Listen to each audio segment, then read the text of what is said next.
half moon Betta, Luna, and if you have an aquarium like I do, then chances are at some point you're doing some tank maintenance.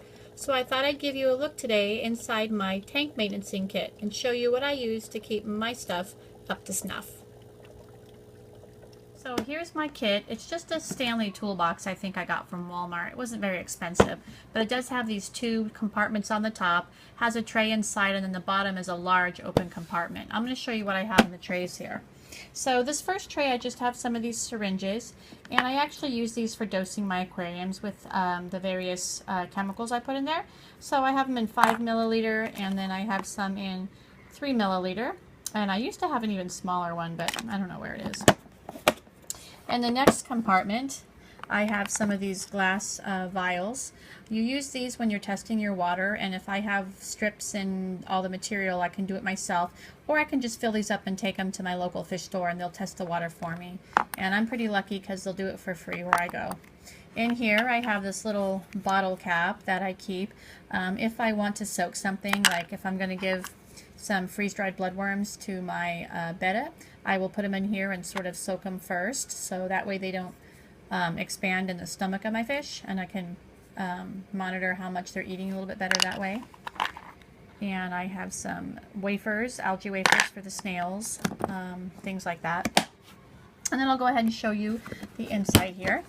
This has, as I said, the standard pull-out tray and then a bunch of stuff in the large compartment, and I'll show you what I have in there. Okay, the first thing we're going to do on the inside is go through the upper tray.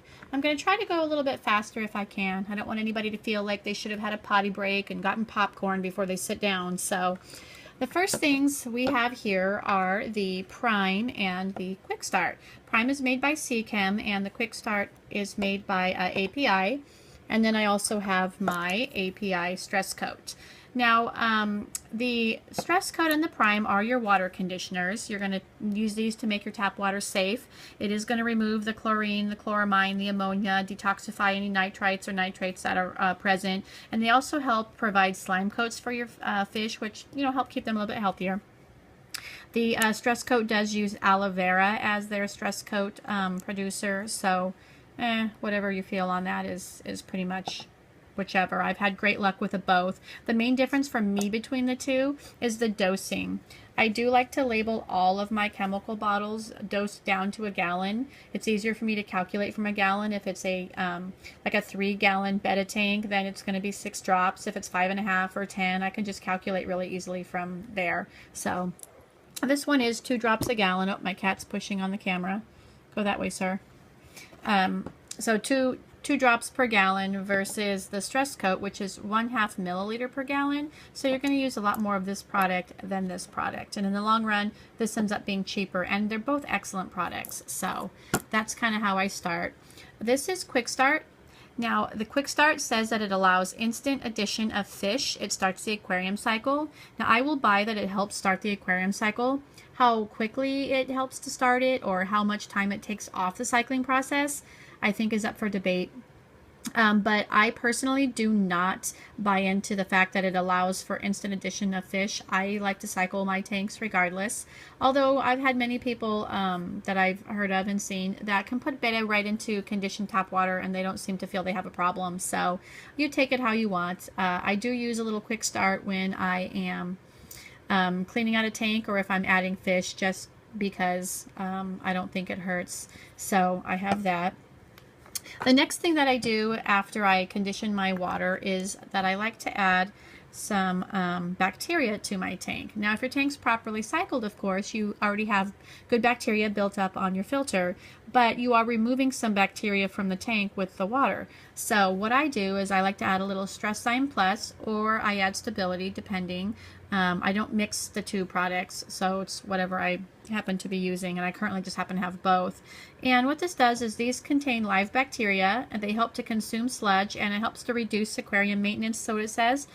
For me, when I use these products, I don't reduce the time between my maintenancing. I still keep to my same schedule. For me, I just believe that these are beneficial in the fact that they make the water between my regular routine maintenance a little bit healthier for the fish. And I think that it does help to reduce a little bit of the sludge and stuff that builds up.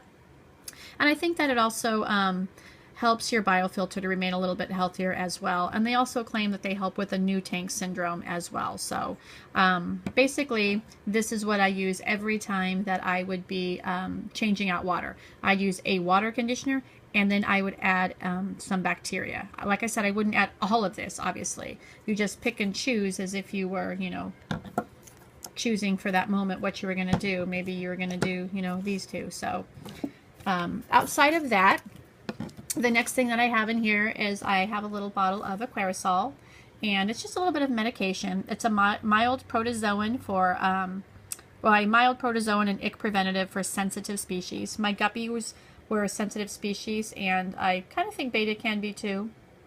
It's not very big bottle, but then again, it's 1 drop per gallon, so it's not too bad. I don't really usually have a problem with that in my existing tanks.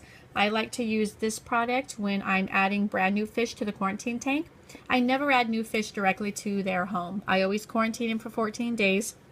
And it gives time for anything to show up, ick or anything that they might be carrying over from the fish shop or from stress. And when I put them in the tank, I usually add this to the tank right off the bat, and it sort of can help even if you don't notice that there's a problem. So I like to keep a little of this around. The last thing I have in my upper tray are my food containers.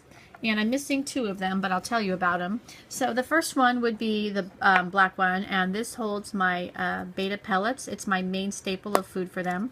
This particular one is the Hikari brand. They're really small, so my baby Betta can eat it really easily. The Hikari brand are really good floating pellets, so sorry about that. So I like it as a good, really floating pellet. The other brand I have is New Life Spectrum, and I really like that food as well. Now that's a semi-floating, so that one won't stay up as long. So if you have a fish that doesn't easily find their food, they might have a more difficult time with the New Life Spectrum. But they're both really good, high-quality foods. The other one I have here is just some freeze-dried bloodworms. And this again is the Hikari brand. I like that brand because I really think that they have quality products. I like the 3-stage system they use for cleaning out these bloodworms and making sure that there aren't any bad things in there that you don't want your fish to have. Now these are freeze-dried, so I'm really careful with freeze-dried stuff. I like to put it in that little cap with a little bit of the tank water and soak it for a little bit first. That way I can see how much I'm giving them. If you give it to them directly in the tank from just this dried state, it's dry, so when it hits the water or it gets into their stomach, it can expand, and that can cause some problems. So I like to see how much I'm giving them first. And then I also have a container full of the freeze-dried shrimp, which I do like to crush up between my fingers and give them occasionally. I like to vary their diet. I think it's more natural for them. So that's basically what I have in the top tray of this particular container. So now I'm going to show you what I keep inside the bottom of there. I've taken it out to make it a little easier to get to. This is my bottle of Leaf Zone. I use it to help keep my plants healthy. It's just basically the food that your plants would, aquarium plants would need, iron and phosphate and whatnot, so that they are in good shape. Again, it's dosed according to what I would use. So I have that. I have my Easy Balance Plus by Tetra, and this just helps to regulate your pH if you're having a little bit of an issue, reduces the nitrates. It says for weekly maintenance, but I pretty much keep it around for those purposes of when my water needs some adjustment. I have this in here. Let me move these to the back. I use this to help keep my aquariums clean, especially between water changes. And what I can do with this is just suck up anything from the bottom that I need. If I see some uneaten food, or I see a piece of plant has come off and drifted away, or who knows, cat hair, whatever, I can go ahead and get this right off the bottom and not leave it there until the next water change. So this has been really great. I love this thing. Here is my toothbrush, and I actually have 2 of these. I have one for each tank because I don't like to mix things between tanks if I can help it. So this is a soft bristled toothbrush. It's actually an extra soft, and I can use this to scrub any decorations that I take out while I'm cleaning, but I also use this to keep my plants clean because it's so soft bristled. I can get in there and just clean algae or any debris off of the leaves of my plants to keep my plants looking good, and also so that they can take full advantage of the light that's coming down, and I can use it to scrub along the roots and the rhizomes and whatnot. So it's great to have a extra soft bristled toothbrush. I also have these sponges, which I have one for each of my 2 fish tanks. This is Finn's sponge, and this is Luna's sponge. So I can use those to clean their tanks. I keep a microfiber cloth in there so I can wipe down the outside surfaces. Here is some media if I want to use that. I currently am not running this in my filters. My filters have a sponge and they also have some ceramic media in there. This is just some charcoal and zeolite, and you can put it into a little pouch and put it into your filter if you want. I'm currently, as I said, not using that. This is one of the favorite things for me for my Betta tanks. This is Indian almond leaf, and I just pretty much cut these little leaves in half and float about a half of them in there.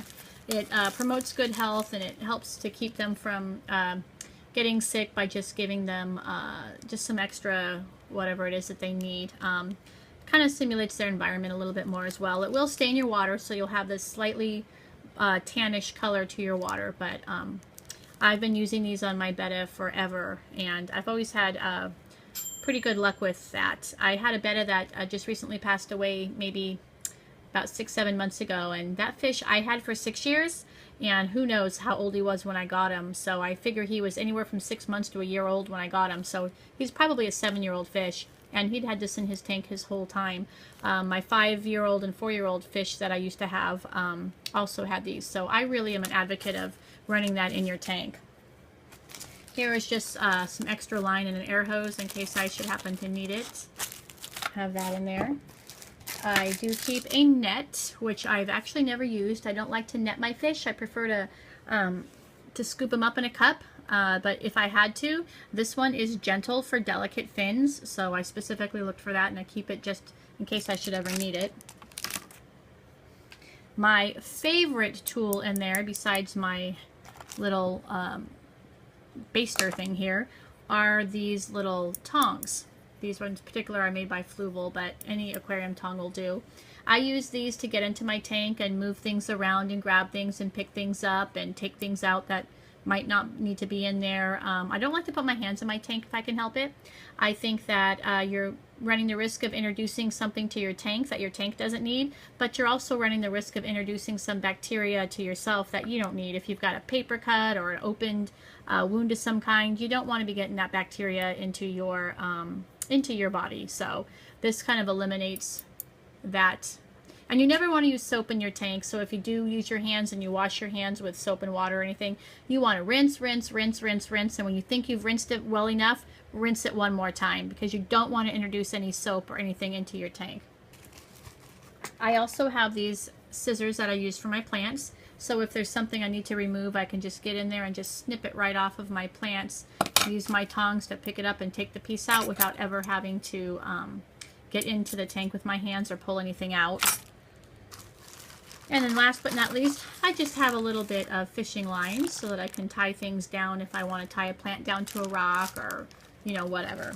So that's basically what I keep in my fish maintenance kit. I pretty much have most everything I would need on a regular basis. I do have a box, like probably most people do, where I keep extra filters and filter media and all that good stuff. This is just my basically whenever I need to do a water change or a quick maintenance, everything I need is right in there. So that's a look at how you'd put together sort of a simple maintenance kit.